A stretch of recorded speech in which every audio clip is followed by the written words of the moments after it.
de changer vers l'avenir, et en même temps, d'entendre mes compatriotes qui me disent « on veut rester en France, la France que l'on aime ». Bon. Allier cette espèce de crainte de l'avenir et en même temps faire en sorte que l'identité ne soit pas une crispation. Le mot « identité nationale » a provoqué malentendu. C'était une erreur. Il a provoqué malentendu, je dois le voir, donc j'ai retiré. Mais, sans doute qu'on s'y est mal pris, peu importe. Dans la vie, il faut être pragmatique, monsieur Denisot. Quand il y a quelque chose qui n'est pas compris, il faut prendre une autre voie. Ou l'expliquer. Mais pour le fond, je reste convaincu de cela. Deuxième élément, s'agissant de l'immigration. Qu'est-ce qui fait que le système d'intégration français est en panne? Parce qu'il est en panne, tout le monde le voit bien. La constitution de ghettos dans un certain nombre de cités, l'état d'un certain nombre de nos banlieues, on voit bien que c'est en panne, que ça ne marche pas, que la machine a intégré, parce que la France est un pays qui a toujours intégré au long de son histoire, ça fonctionne moins. Qu'est-ce qui s'est passé? Pourquoi ça ne va pas? Il me semble qu'il y a eu deux phénomènes. Premier phénomène, on n'a pas maîtrisé les flux migratoires. On a accueilli sur notre territoire plus de gens que nous ne pouvions l'accepter, plus de gens que nous pouvions l'intégrer. Est-ce que ça a vraiment changé depuis 2007? Non, mais c'est important ce point d'analyse. La France doit continuer à être ouverte, doit continuer à être généreuse, elle le sera, mais si on ne maîtrise pas les flux migratoires, on organise le collapse de notre système d'intégration. Les ghettos portent de nos villes. Et qui en souffrent les premiers? Les immigrés, les étrangers qui ne peuvent plus s'intégrer. Et on peut vous dire que vous êtes au pouvoir depuis 3 ans. Mais d'accord, mais on peut me dire tout ce qu'on... Bien sûr, on peut me dire aussi qu'il a plu au mois de novembre, tout ça c'est parfaitement exact. Mais restons sur le fond des choses. J'ai donc demandé à ce que le ministre de l'Intérieur soit en même temps ministre de l'Immigration, parce que seul le ministre de l'Intérieur a les moyens de réguler les flux migratoires. À partir du moment où on régule les flux migratoires, à ce moment, on peut recommencer à intégrer les gens dans de bonnes conditions. Et ceux qui contestent cela, contestent la réalité. Michel Rocard, en son temps, avait dit justement « la France ne peut pas accueillir toute la misère du monde ». Mais est-ce qu'il l'a fait ? Dans le même temps, il faut que nous donnions à l'Afrique 12 kilomètres de distance de l'Europe, les moyens de se développer, dans le même temps où la France va réguler fortement les flux migratoires et n'acceptera pas l'immigration clandestine. Nous nous battrons pour les financements innovants, la taxation des mouvements financiers, pour donner à l'Afrique les moyens de son développement. Il y a une cohérence. Mais est-ce qu'elle a diminué l'immigration clandestine, Monsieur le Président, depuis 3 ans? Mais bien sûr que l'immigration clandestine a diminué. Parce que certains indicateurs laissent penser le contraire. Lesquels? Par exemple, le taux d'exécution des décisions de justice sur les reconduites à la frontière. Il n'a jamais été aussi important, Monsieur Pujadas. Jamais. 3/4 des décisions de justice ne sont pas exécutées. Ce n'est pas exact. Il n'a jamais été aussi important. Quand je suis devenu ministre de l'Intérieur, j'ai vu les désastres d'une politique qui a conduit au camp de Sangatte qui n'existe plus. Et la situation dans le Calaisis n'a rien à voir avec ce qu'elle était auparavant. Mais moi, je ne veux pas polémiquer. Je vous explique pourquoi nous avons pris cette décision. Le gouvernement de François Fillon portera une politique de l'immigration humaine, parce que nous n'avons pas à craindre l'ouverture, et en même temps ferme, parce que je n'ai pas l'intention que nous acceptions que des criminels mafieux organisent leur prospérité sur la misère humaine en faisant venir en France des gens à qui nous ne pouvons proposer ni logement ni travail. C'est mon devoir de chef de l'État d'agir ainsi.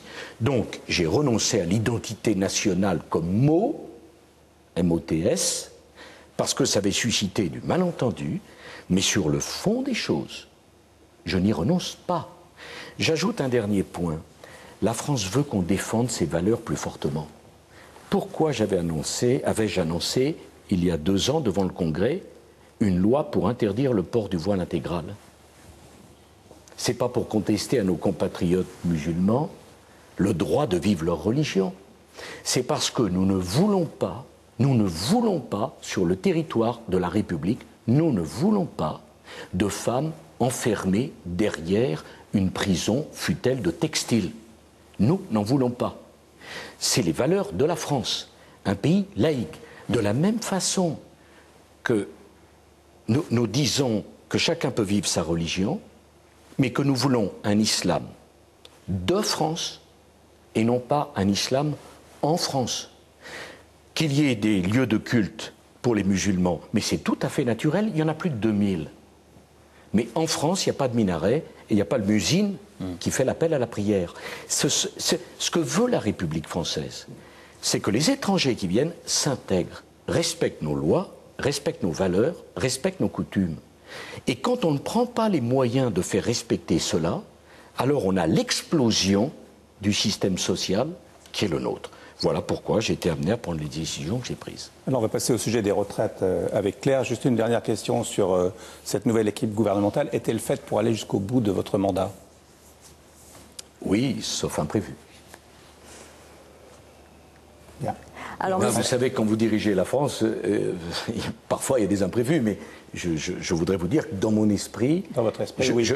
Oui, puis je veux m'en expliquer devant les Français. J'ai regardé sur les 10 dernières années, on avait changé de ministre de l'économie et des finances pratiquement chaque année. Quelle est la crédibilité de la France quand le ministre des Finances, chaque année, Christine Lagarde est très bon ministre des Finances, elle doit continuer son travail. Que peut faire le ministre de l'Éducation nationale s'il change à chaque manifestation? Il n'y a plus de continuité.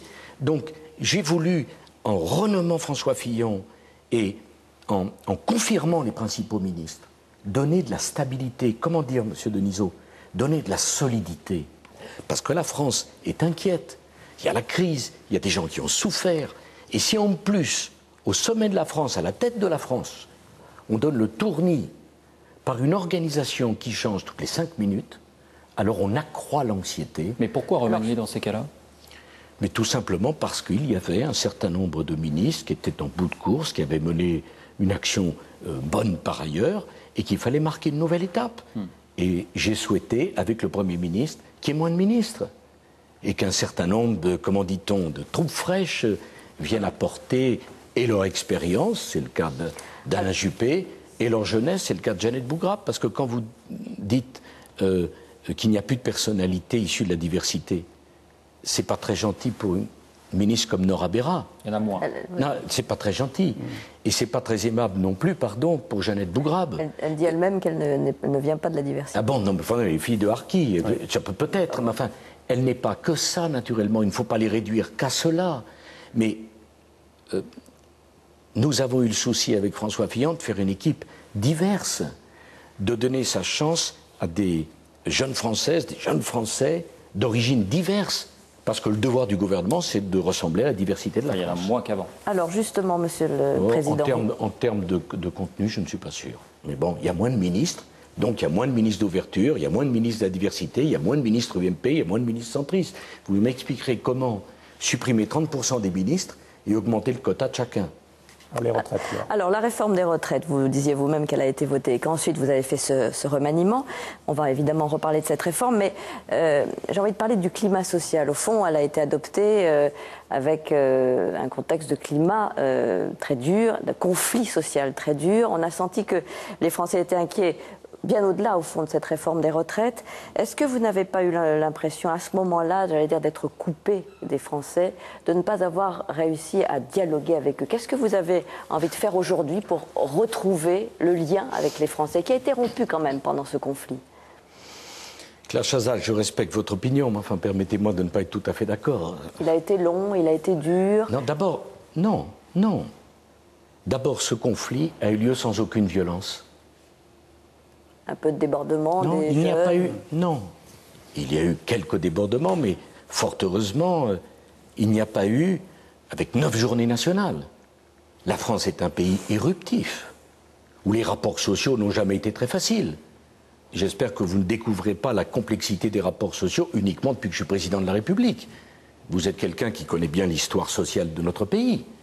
Je pourrais vous rappeler le CIP, le CPE, les lois Savary, les lois Fallou. Bon. Non, mais c'était le premier gros conflit de votre quinquennat. Ben dites-moi, en 3 ans et demi, mais vous avez donc déjà oublié la réforme des régimes spéciaux de retraite, 9 jours de grève nationale en 2007? J'étais président de la République. Donc, hommage soit rendu aux forces syndicales dans notre pays. Nous avons fait cette réforme considérable des retraites sans violence. On peut montrer l'inquiétude sans les violences. Bien sûr, oui, mais de temps en temps, il faut aussi montrer la vraie image de notre pays, pas toujours critiquer notre pays. Les Français peuvent être fiers, ils ont manifesté leurs différences, leurs inquiétudes, mais en se respectant les uns les autres. Et je ne partage pas votre avis. Les syndicats ont été responsables. Deuxième remarque, vous me dites, les gens n'étaient pas contents. Mais comment le seraient-ils? La réforme revient, fait les faire cotiser 2 années de plus, sans augmenter les retraites. Vous connaissez beaucoup de gens qui sont contents avec cela? Troisième remarque, si nous n'avions pas conduit cette réforme, est-ce que vous croyez que le climat social se serait amélioré avec des gens? Il y a 15 millions de retraités en France. L'impasse financière sur les retraites, quand j'ai fait la réforme des retraites avec le gouvernement, 30 milliards. Il manquait 30 milliards d'euros. On ne pouvait plus payer les retraites. Est-ce que vous croyez que ça aurait été juste, cela? Est-ce que c'est ce qu'on attendait de moi? J'ajoute une dernière chose. Le premier livre blanc sur les retraites, Madame Chazal, c'est Michel Rocard. En 1991, 19 ans de débat avant d'agir. Pensez-vous que c'est suffisant? Enfin, dernier point, on me dit, vous auriez dû faire une plus grande négociation avec les syndicats. Mais négocier sur quoi, Madame Chazal? Attendre encore 19 ans? Les bornes d'âge? Non, sur le attendre encore texte lui-même, 19 ans? ils ont beaucoup dit que vous ne négociez pas assez, qu'ils n'étaient pas entendus. Éric Woerth, à qui je veux rendre un hommage signalé, a eu 56 réunions avec les organisations syndicales, qui lui ont dit dès le départ, nous n'assumerons pas l'impopularité de cette réforme. Et je les comprends. C'est au gouvernement de le faire. Mais est-ce que vous croyez que j'aurais été mieux inspiré au service de la France que de dire, bon, allez, on va se mettre autour de la table, on va en parler encore pendant 5 ans? C'est ça qu'on attend de moi? Peut-être que chacun conviendra que pouvoir dire aujourd'hui, ce soir, devant les Français, à la télévision, voilà, on a fait cette réforme, que tous ceux qui sont retraités aujourd'hui, ou ceux qui vont le devenir dans les années suivantes, sachez, il y a l'argent pour payer vos retraites. Elle est suffisante à l'avenir, cette réforme? Oui, puisque jusqu'en 2020, le régime, en 2020, sera excédentaire. En 2020, c'est pas long. Que ceux qui sont... oui, mais enfin, ça dépasse de loin ma propre vision, ma propre espérance politique. Avec encore une fois un chômage à 6,5% qui est une hypothèse. Mais on verra. Mais optimiste. la chose qui est sûre, c'est qu'il y avait un déficit considérable, qu'il fallait s'y attaquer pour que les retraites soient payées. Moi, je ne serai pas celui qui, à la fin de mon mandat, dirait aux Français, je laisse à mon successeur le soin de régler le problème des retraites avec l'impasse. C'est pas possible. Ce n'est pas possible. Et l'injustice eût été de continuer à parler, parce que pourquoi on parle et on n'agit pas? Parce que tout le monde savait que c'était difficile. Il y avait beaucoup de jeunes dans les cortèges. Oui. On a bien vu leur inquiétude. Et là, évidemment, ils s'associaient à la protestation contre la réforme des retraites, mais surtout, ils exprimaient une inquiétude sur l'emploi des jeunes. Ils avaient peur qu'au fond, les seniors leur prennent leur emploi. Et c'est vrai, vous le savez, que le problème majeur du chômage, que le chômage aujourd'hui touche surtout les jeunes, que même la pauvreté touche les jeunes. Est-ce que vous comprenez leurs inquiétudes? Qu'est-ce que vous avez envie de leur dire pour les rassurer? D'abord, je voudrais dire que ça n'a pas été une bonne idée pour certains partis politiques d'appeler les lycéens à manifester. Mais les lycéens d'aujourd'hui, il y en aura 1 sur 2 qui vivra 100 ans, qui sera centenaire. 1 sur 2. Et faire manifester des lycéens pour défendre la retraite à 60 ans, alors qu'ils vivront jusqu'à 100 ans, je ne pense pas que ce soit très responsable au regard de l'avenir. L'inquiétude des jeunes, mais je la comprends, bien sûr que je la comprends, naturellement. Mais regardez ce qui s'est passé ailleurs. Tous les pays sans exception, qui ont allongé la durée de vie au travail, ont en même temps augmenté l'insertion des jeunes dans le monde du travail. Si vous regardez les Suédois, qui sont les premiers à avoir commencé, ils ont réformé leur régime de retraite. Ils ont expliqué aux Suédois qu'ils devaient travailler plus longtemps. Et dans le même temps où l'emploi des seniors a augmenté, l'emploi des jeunes a augmenté. Pourquoi? Pour une raison très simple. C'est que le travail ne se partage pas. Dans un pays, plus il y a de gens au travail, plus il y a de croissance, plus il y a de richesse, plus il y a donc de possibilités d'emploi pour les jeunes. Expliquer qu'en mettant dehors